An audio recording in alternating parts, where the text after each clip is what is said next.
Hey everybody, hope you're doing good. Welcome to Magic Style Illustration Part 5. We had the technical difficulty at the end of the last one, so I wanted to just upload another part and just continue on from there. This one's going to be different than the previous ones because I wasn't able to double speed this video. I'm going to be playing it directly from the file.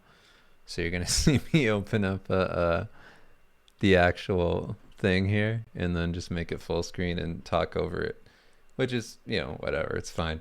It's just going to be the video playing in the actual time that I recorded it.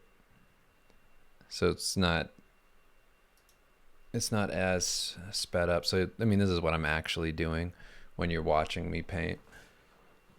This is my slower process of rendering the bone, just continuing on from the previous.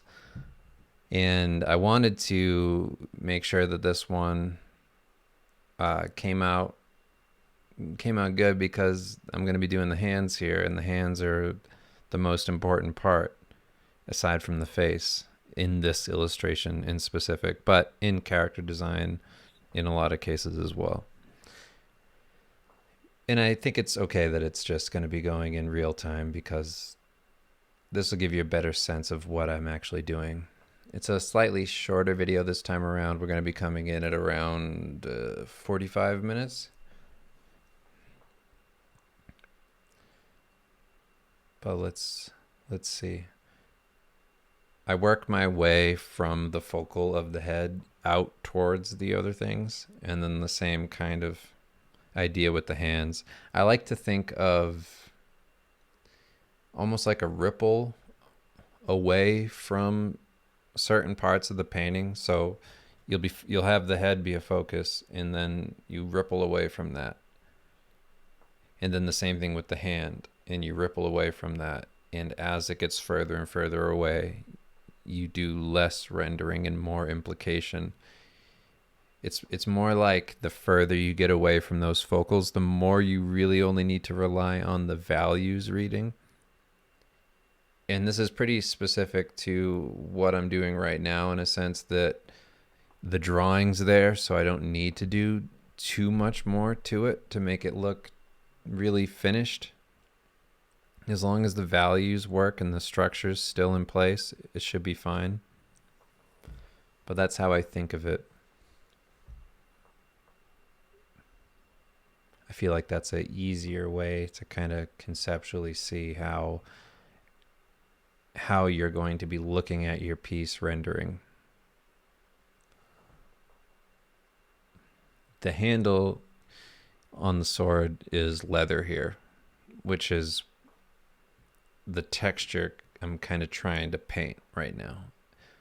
If you ever look at any kind of leather that has been like wrapped around a sword handle, if it's crude, it has these kind of like divots in it and things. So that's kind of what I'm trying to do there. In the hand here, I'm just selecting the darker tones and then rendering away from them, keeping in mind the form of the hand as I go. The finger was a bit skinny there, so I'm fixing that.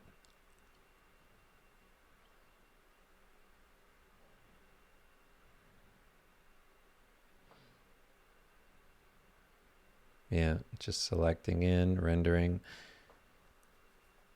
The values in the hand right now and the fingers are a little too bright compared to the rest of the skin tones, like the way that the face turns away from the light and how the values scale pretty dark there. I'm trying to do that with the values in the hand. There's going to be things catching light, like you can see in here, the wrinkles and the knuckles. That's something that will be catching those highlights. So I don't want to just have it just be this cylindrical, sausage finger sitting there.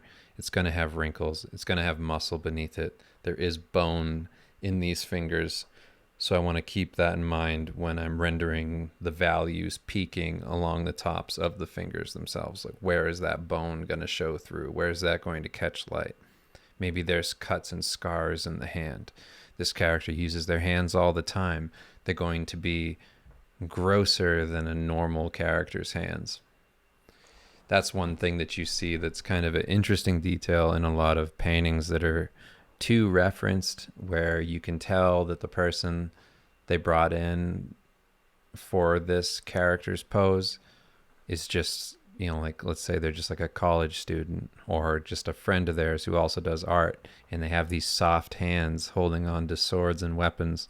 And that's not what a hand holding a weapon or warrior or whatever, that's not the kind of hand that they'd have. They'd have a pretty rough hand. You have to look at people who've actually done really intense things with their hands. Like look at like loggers and look at like construction workers. Like if you know anybody who has hands like that, like look at their hands. Like my dad worked with his hands all the time. So when I was a kid, I would look at his hands and be like, geez, like they're all gnarly.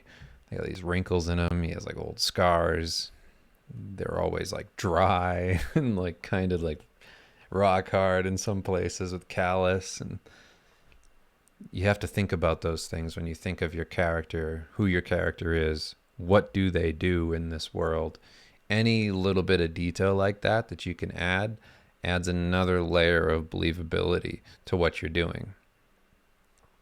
It's just something else that you're thinking about when you're making your designs, that you're not just following some academic approach to just it looking pretty. You're also thinking of the world this character inhabits and what is their role in that world.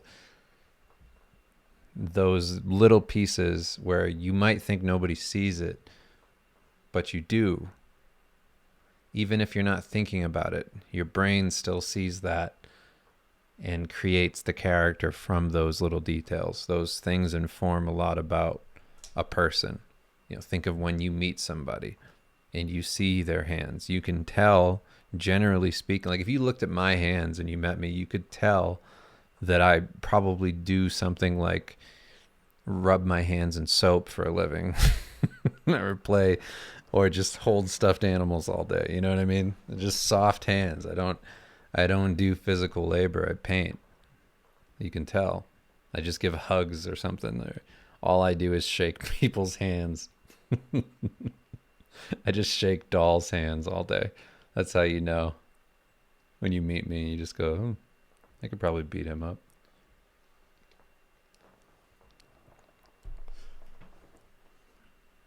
But yeah, things like that, lines on a face, lines on the hands, they tell a lot about a person's character and what they do. If they got long fingernails, just one, they probably do cocaine. Much like the pizza man did in my hometown, who would ash his cigarettes in the pizza sauce. He was very cool. I'm just kidding. He wasn't cool. He was all right.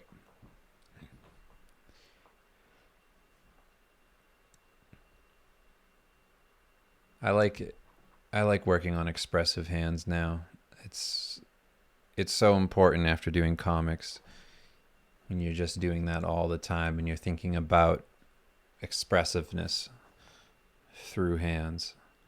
And you come back to doing illustration and you're, at least for me, I realized how little of that I did.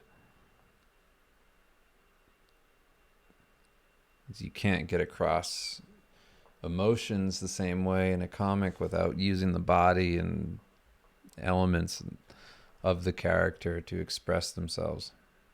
It's much easier to show emotion through that visual language.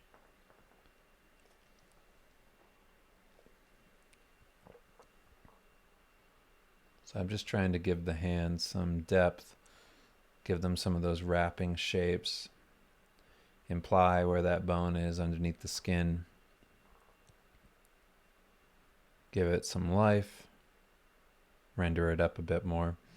And you can already tell that the hands are going to be more rendered than other parts of this painting.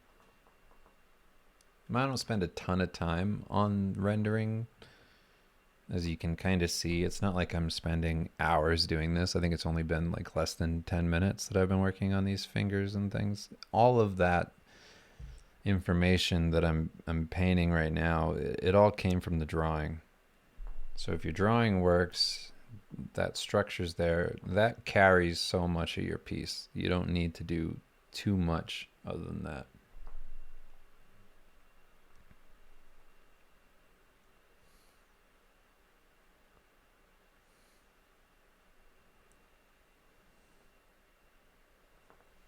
So I felt pretty good about those fingers.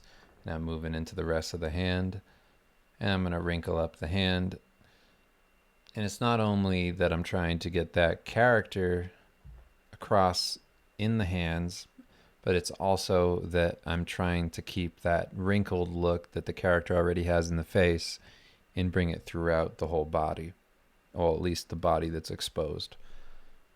So that's what I'm doing here. I don't look at the hand in this character as a part that's going to be rotting like the rest, but I'm still trying to keep the feeling there that the rest of the character has.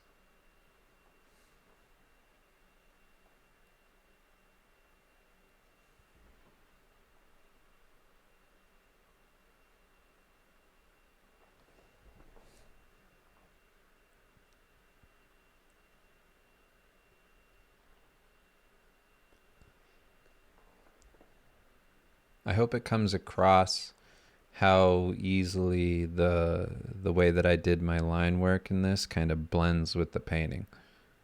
Because so much of that process, the way that it moves so seamlessly into this is like why I do it in the first place. When I was doing pencils, I'd noticed that those hard pencil lines, they were so small and thin that I'd have a hard time integrating them into my final works.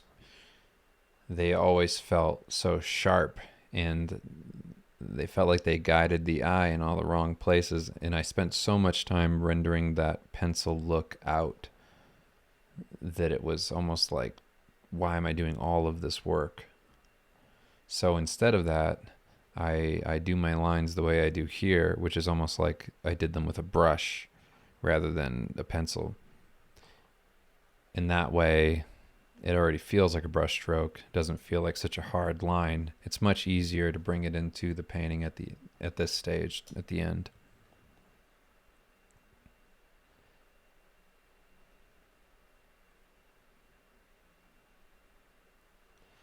I went through this phase when I was doing my earlier Marvel stuff where I did full-on pencil renders and then I'd scan them in and then paint on top of them. And that was such a pain in the ass. And it just didn't come out good. I'm sure it could come out good. I'm sure if my drawings were better and I had a better approach to painting, then it would have been better end result. But the way that they came out was just awful. I don't look back at those covers with any sense of pride. I look back at them and I go, ugh, ugh, so gross.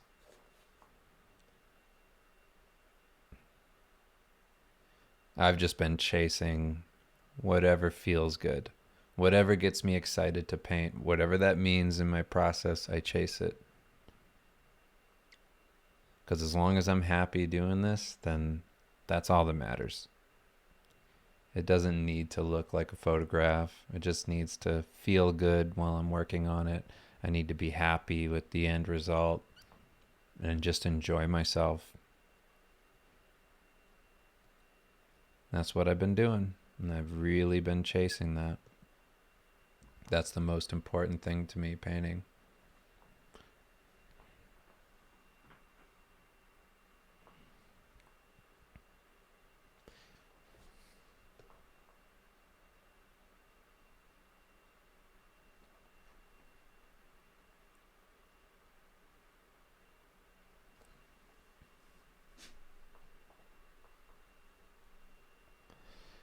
What's funny about this rendering here, it feels a lot like how I used to think the artist Min Yum or Bumsky. It's like how I used to think he rendered. Like you do a line and then take that line and treat it like an edge of a form and then render in one direction or another to define the form. So like you'll see that the hard edge of the line that was on that wrist is still there. I just kind of rendered out to the upper left, and I got that from that influence of seeing Bumsky's work. That's what it reminds me of. That's like kind of my formative years, one of the artists that I really looked up to. And Bumsky's still doing incredible work.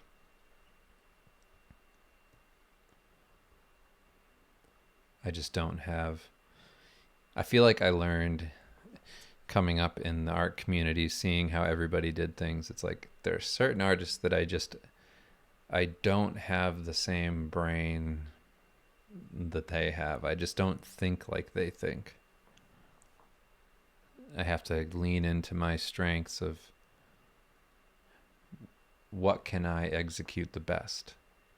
I can't make believe I'm an artist like Jamie Jones and do impressionistic brushstrokes. It's not who I am. It doesn't make me happy. So I can't do that. As much of a fan as I am of those kinds of artists, is just so not me. But I can take little bits and pieces, like I said, like the way certain things look rendered, and I can borrow that, and then that'll feel good. I feel like I'm a much more literal artist, like the way I see Paul Bonner. Like I don't see art like Paul Bonner's there on the left. I don't see that as unattainable. I see it as that's like if anybody has a mind similar to mine that is just a higher skill level, it's artists like him. Where I see that and go, "Oh, I could get there if I worked really hard. I could see myself getting there." Or when I see artists like Noriyoshi Orai, I'm like, "Oh, I have a mind for terrible amounts of detail. I could see myself doing something in a universe similar to that someday." But God, there's so many artists that are incredible that I just look up to and admire and always revisit. There's so many. It's wild to just kind of follow people's work and see where they end up.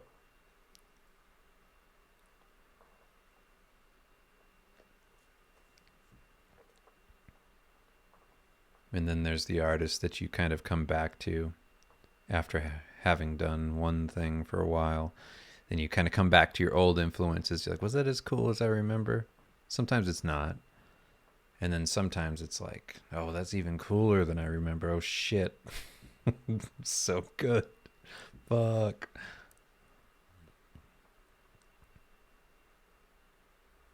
But I know if you're listening to this and you're an artist, like you might see like me as one of those people where I've gotten that comment before when I talk like this of people saying like, it's funny that you say that. And I'm like, but I don't see myself as anything special. I'm still a huge fan of so many people. And that's what makes me excited to do art. It's like I never look at it as some kind of competition or anything like that. I just look at it as like the possibilities of what you could do. And that gets me just forever into the process, like that I can try as hard as I want and push myself as hard as I can, but there's just so many different voices in this and approaches, and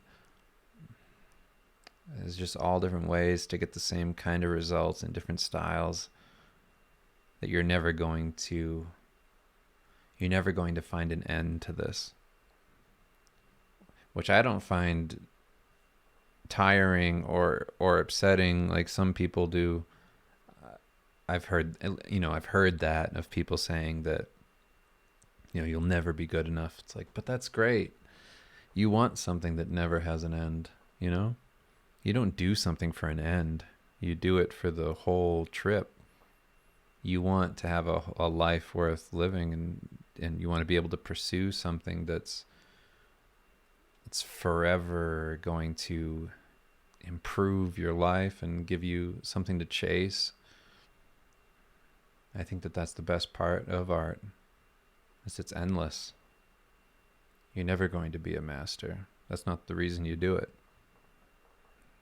You definitely seek some form of mastery, I would say, if you want to be at a place where you feel less limited by your knowledge and skill. But that's not like the thing to just have unlimited power. That's not what's going to happen, you know? It's going to be more the case that you continually grow, and maybe someday you're great. But I don't look at myself like thinking I'm anything special. You have to be a student of everything, or else you become one of these dummies that believes that they're hot shit, and those people don't go anywhere. If you have that mindset, then you fail. You always do. Or at least you cease to grow, which is the same thing. Like, you might maintain your clients, you might have great work and jobs and whatever, but that's, I mean, maybe that is why you get into it, some people. I've heard that about comedy, where they just get in it for girls. It's like I started making people laugh so that girls would like me. I've heard a lot of male comedians talk about that. So maybe some artists do get into it just to have people look at them. But I get into it, and I get excited because I just want to find new pinnacle of everything that you can do. It's great. It's so much fun.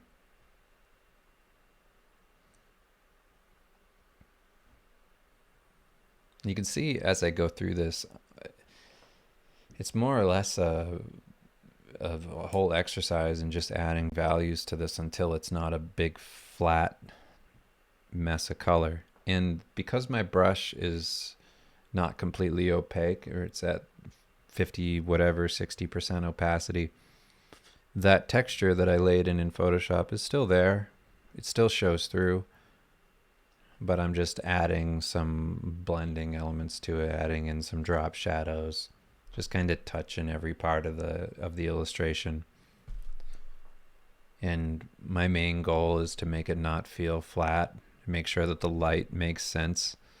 And then other than that, it already looked like a done thing. Like if this were a comic book page before I painted it, it would still work. That's been my main focus, is creating an image that will work on multiple levels, as long as those foundational elements are there, that it still reads and it's still a painting or a illustrated thing, whether that be a comic style or a painting style, that I could stop at any part of the process and it could still technically be a style that works. And I'm not saying I'm 100% there, but that's the purpose of working the way I work, insofar as that I'm trying to have that control over what I'm doing, that it works at those levels consistently. And then, of course, building up to being able to produce a final image that also makes sense.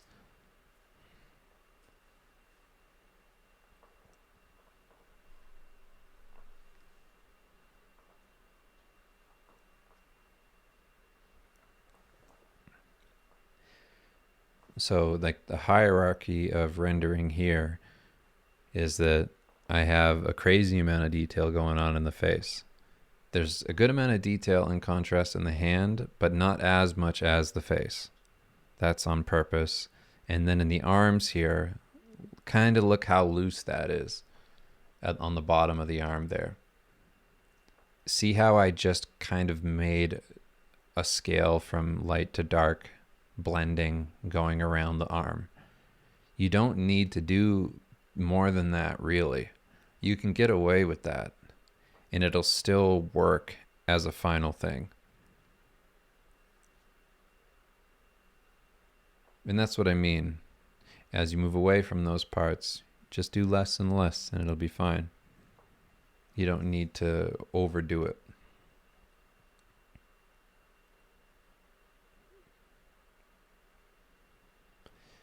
My main thing to paint out as I'm going, like in the arm down below, like at where the elbow is and going up the forearm, if there's like a hard line there that I drew in, I'll render around that line, just kind of get rid of that line a little bit, even if it's just blending in one direction either way from it, and then that'll be enough. I use those lines kind of like value anchors. That's just a darker version of the skin tone that I can use to then eye drop and paint away from. Another value wash on the sword there, just going down the handle with the wrappings of the red thread that I have. A little bit of a cast shadow from the kind of bone thing sticking up in the middle. Then I'm dropping in some harder shadows into the gold there. And you can see that in that gold piece right beneath the pinky finger, that part there, it doesn't have a ton of detail. It has just some contrast, some light areas and some bright areas. I mean, some dark areas and some light areas and some brighter areas. That's it. It's just, but you can kind of see from that, because the detail on the helmet is the way that it is, that spine, and it's a little more detailed than the gold part of the handle. You can see what it would be based on that. So your brain just kind of fills in that that's a detailed, ornate thing. Whether or not it's wholly realized is another matter. It doesn't need to be, so I'm not worried about that. But the value scale works, so it reads, so it's fine. You don't need to do more.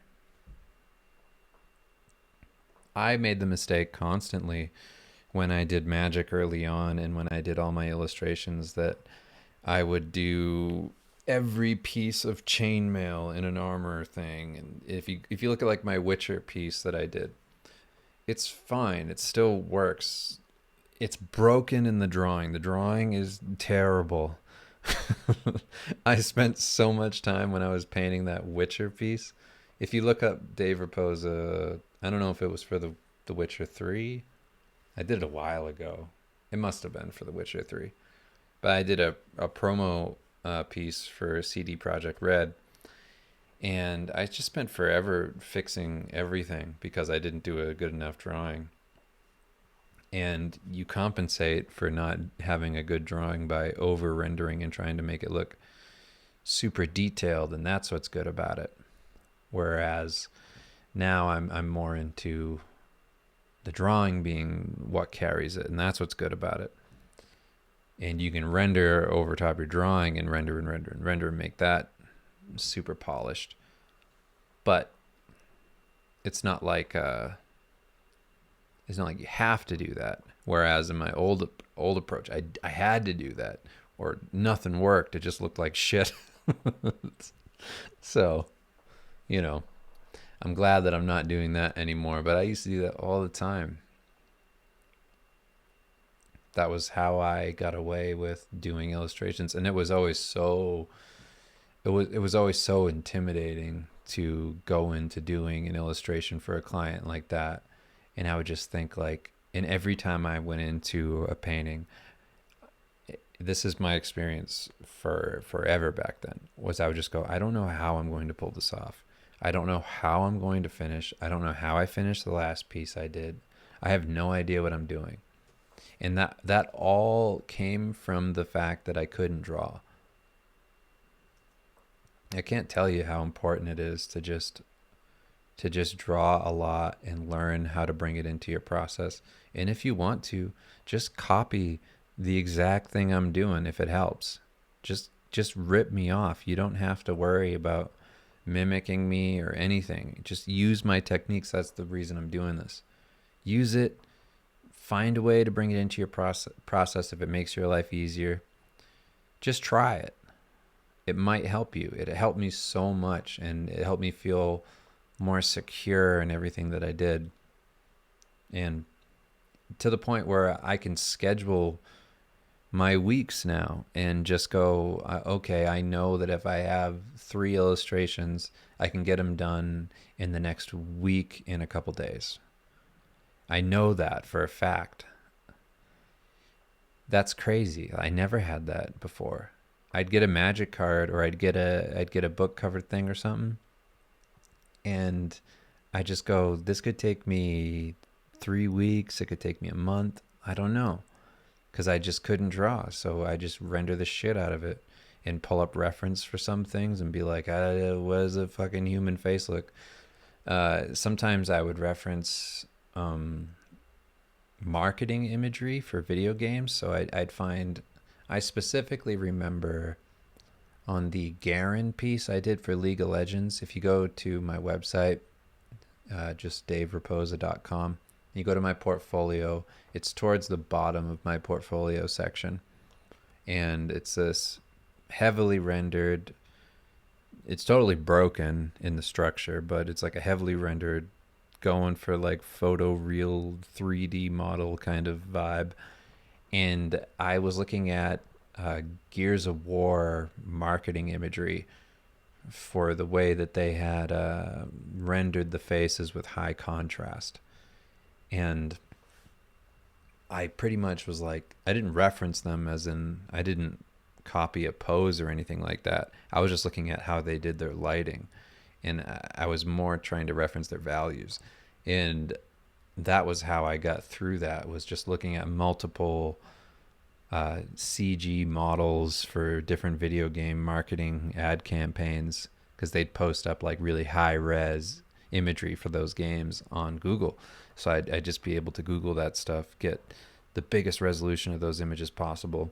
And then I would follow those as like a guide of where to go when I'm rendering from light to dark. And I'd be like, okay, if I can get that value range in place in my painting, then it'll work.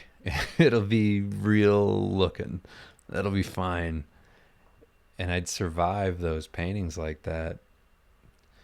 But it felt awful to not have a reliable process. So if you're here to try and learn that stuff, feel free. Just copy what I'm doing. If it helps you, I don't give a shit. So many people have helped me. You don't need to worry about looking like anybody, because I mean, especially now, nobody really thinks about that. The art community is so huge and diverse as far as influence goes that there's just so much going on that no real one single artist stands out above anybody else. There's just too many pockets of artists. But you're gonna look like a lot of other artists before you look like yourself, before that comes across in what you do. I ripped off so many people just to try and figure out who I was, which is good. You should copy people who've already figured it out. You don't need to reinvent the wheel.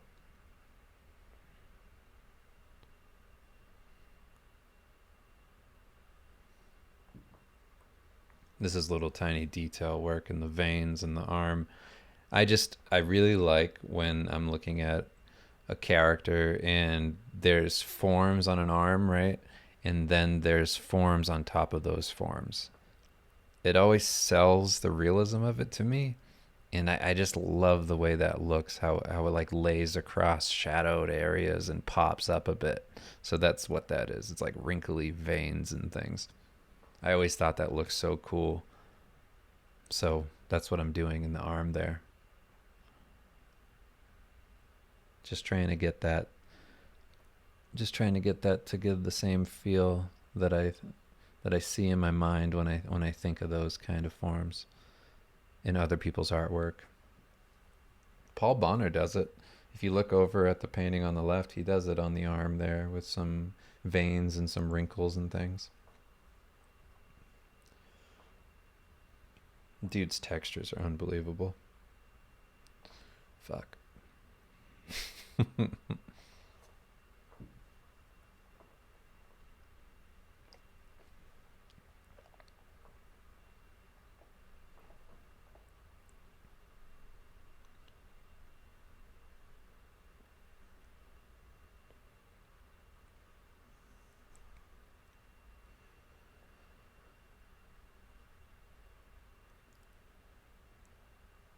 I have to get into a very specific mood to paint these kinds of characters.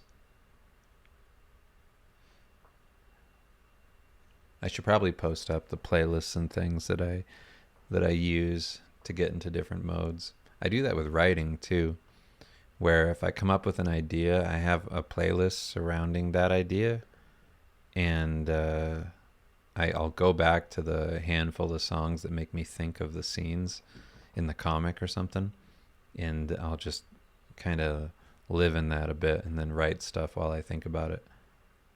And that kind of thing happens with art too. Like I can't listen to just any kind of music and paint certain genre kind of paintings like this, which is very specifically like dark fantasy kind of thing.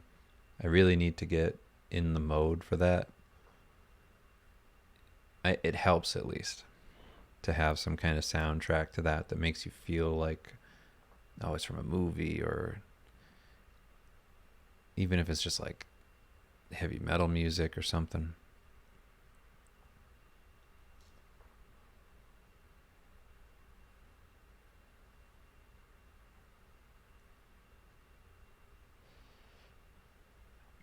I always think that comes across somehow in the final image, what you're listening to. I did that with the Final Fantasy 6 piece I did on Patreon, where I listened to the Final Fantasy 6 and Final Fantasy 9 battle themes on loop for hours while I painted that. I just was thinking like, somehow this has to come through in the final painting. I don't know if it will, but it might.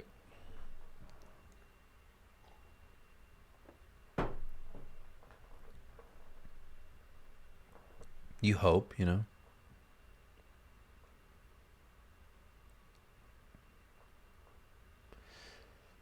So the detriment of having the black background was starting to become a little apparent at this stage. I will, at some point in these videos, start bringing in that secondary light, but you can see how it's almost getting a little too dark now, where it doesn't need to go so dark in the shadows. It doesn't make total sense. It needs to have some of that light coming through, because I'm rendering it now as if this character were in a dark room. Because if you had this character in a black room, then those shadows would pretty much just fall to black, like pure black. Unless you had a lot of materials that were bouncing light back onto those shadowed areas, which you could have, and that would help render the forms more. But the way I'm doing it right now is not the way you would do it. Like, I'm specifically talking about the under part of the arm and the armpit, and then the back side of the character's back muscles and ribs. That part wouldn't lean so dark because of what that secondary light source is. But we'll talk more about that as I start to fix the problem.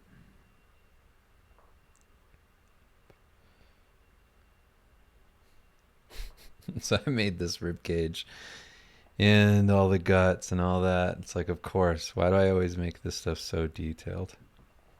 You don't have to do that. Look at these Street Fighter characters that exist. They're not super detailed. Why do you do this to yourself? I don't know.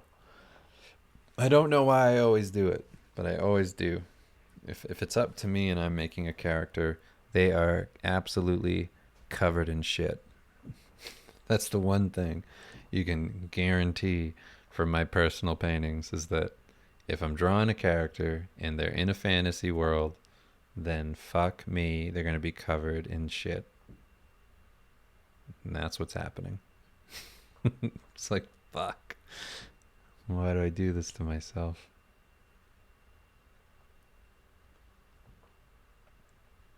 When I was doing the Mega Man Legends piece, it's the same kind of deal. It's like, oh shit, what am I doing? It's like I'm just going all in on this.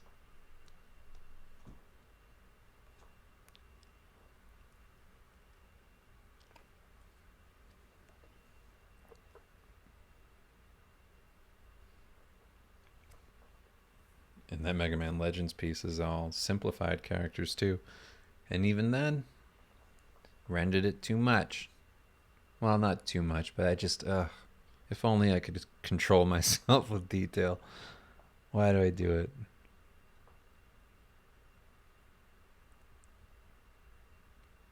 It's honestly kind of nice to do really simple superhero characters for that reason. Like, I like drawing the X-Men, and I like drawing Spider-Man and Miles Morales. I like all that stuff because they're such simple designs. And when I'm doing my comic Starvale and I'm doing those designs, I try to keep those simple too, which is why I was drawing with the chalky brush in the previous Starvale little designs I posted, because I'm just trying to keep things simple into shapes. Because if you're going in and you're doing a comic, you have to have those characters be simple enough. All the Steve Lichman characters are 3 colors at most, and they're very simple shapes, and they're made to be easy to draw a million times. If this character were in a comic, you'd cut your hand off. Just fuck me, that's a lot of work. There is one person that does do that though. There's one artist that I'm a fan of that goes nuts with the designs.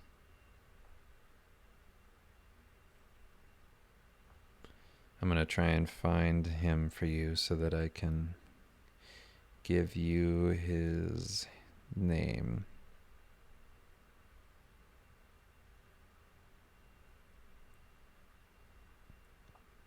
Bum, bum, bum.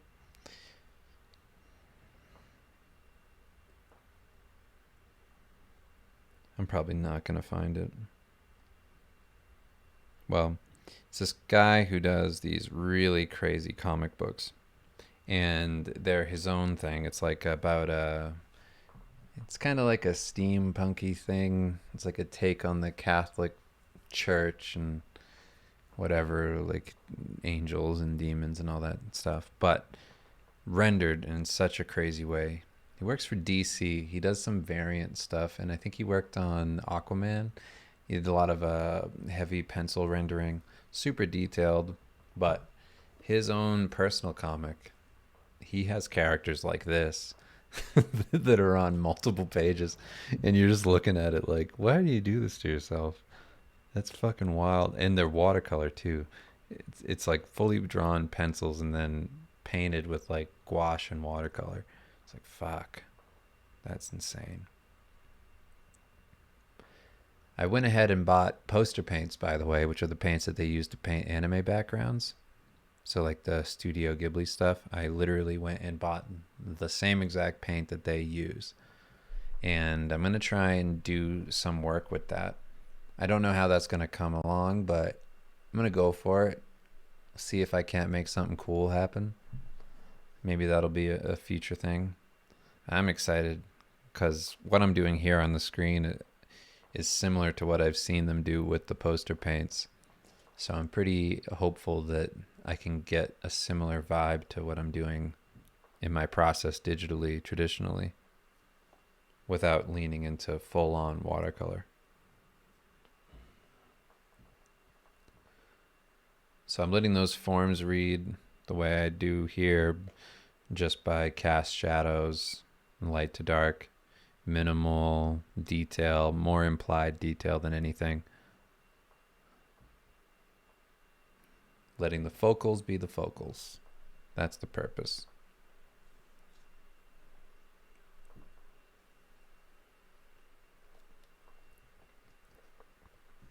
Well, I'm sad we're not going to get to the ornamental part there on the arm today. That's okay. It'll be in the next video, I'm sure. But I show you how I detail out those larger metal shapes. It'll be the same kind of process on the waist piece as well. And then the staff.